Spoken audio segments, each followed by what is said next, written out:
நீங்கள் இணைந்திருப்பது அகிலம் டிவியின் செய்திகளுடன். இலங்கை மக்களுக்கு காத்திருக்கும் ஆச்சரியம். இவ்வாண்டில் 4 கிரகணங்கள். 2025ஆம் ஆண்டில் 3 சந்திர கிரகணங்களும் ஒரு சூரிய கிரகணமும் தென்படும் என ஆதர் சிக்லாக் மையத்தின் தலைவரும் கொழும்பு பல்கலைக்கழகத்தின் இயற்பியல் பேராசிரியருமான சந்தன ஜெயரத்ன தெரிவித்துள்ளார்.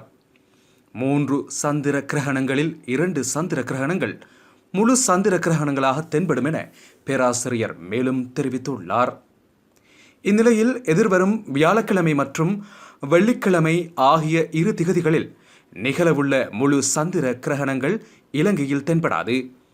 மேலும் செப்டம்பர் மாதம் 21ஆம் திகதியில் நிகழவுள்ள முழு சந்திர கிரகணம் இலங்கையில் தென்படும் எனவும் சூரிய கிரகணம் நிகழவுள்ள திகதி குறித்து இதுவரை எந்த தகவல்களும் வெளியிடப்படவில்லை எனவும் பேராசிரியர் மேலும் தெரிவித்துள்ளார்.